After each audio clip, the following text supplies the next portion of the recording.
We're 1 week away from the previous attempt to buy a car when we went to Indianapolis. And yes, as I said, I'm not going to give up. This is the fourth attempt, the fourth trip. Already thousands of miles, a lot of money spent on gas, of course, a lot of time on the road. And it's not only for the car right now, it became sort of an ambition to see when am I going to find that person who will tell me the truth about the car and will not lie to me, make me drive all these hours and hours and miles and waste time and money for nothing. It's a sort of an experiment, and it started to become really fun. Maybe not so much for me driving, but I hope for you. We are now heading towards a place called what's the name? Maryville, and it's in the state. It's in Tennessee, East Tennessee. We have about 4.5 hours driving. It's not really close. 4.5 hours, and 4.5 hours, that's 9 hours of driving. Again, of course, the guy sounded really nice. It's a family with kids and this and that. I don't know, maybe, so it's not a dealer. It's not a dealer. It's a private person.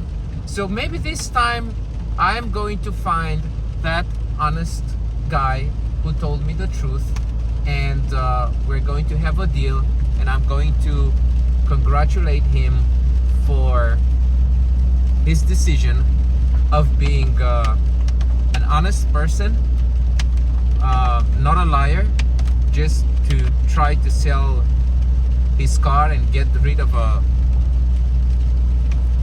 piece of trash. Of course, I am still curious to see how the whole procedure goes, paperwork, plates, and so on and so forth, since I've never bought a used car in USA.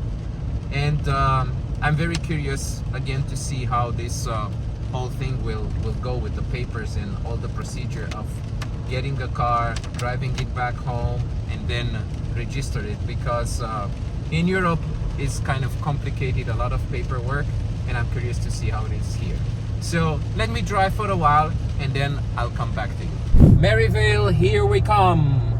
It's a suburb of Knoxville. We have 3 minutes left to the destination.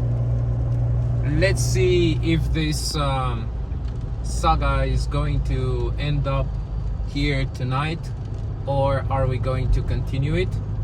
As always, we're going to get there, look at the car, test drive, decision, and we'll let you know.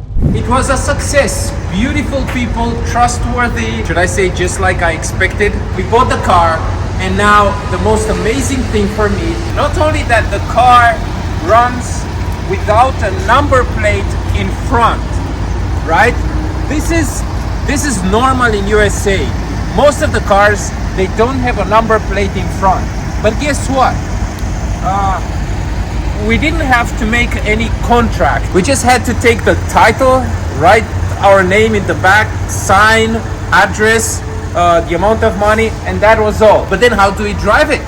Because the people who own this car, they took the plate. And so right now, there is no plate. And guess what?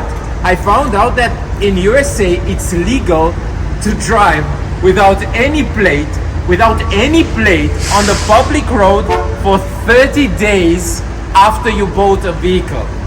That's insane. And the only thing that you had to do was to take the title, sign the name, enter your address, and you're good to go. Just like that. Well, in Europe, you buy a car, it doesn't work like that. You have to buy transit plates in any country. You cannot drive without a plate. If you dare to go on a public road without a plate, my friend, you go straight to jail. You never do that. You have to get your transit plates. The transit plates, the contract. Now, when you buy a vehicle, you have to sign a contract, but that's not enough. You have to take the contract to the financial institution, to the financial local institution where the seller is. And the financial institution has to put a stamp on your contract which says that the seller does not owe money to the government. If you buy a car and you don't have that stamp, you will never be able to register the car on your name. In other words, if the seller has any debt to the government, like taxes or something, and you bought the car and you forgot to take that stamp on the contract, that's it. You will never be able to use the car on the public road. And then you get the contract, you get the stamp, you get all the other documents of the car, you go to whatever city or town you live, you go to the police, you have to first go to the financial institution of your local city and get a stamp which says that you registered the vehicle on your name on the financial institution, because they want to make sure that you will pay the taxes, which you don't in America. We do pay taxes in Europe every year for everything that we owe, including vehicles. And then when you have that stamp, you go to the police, you register the car, and then you get the permanent plates and you're ready to go. But here, I can't believe what we're doing. We are driving a vehicle on the public road without plates. Is that easy?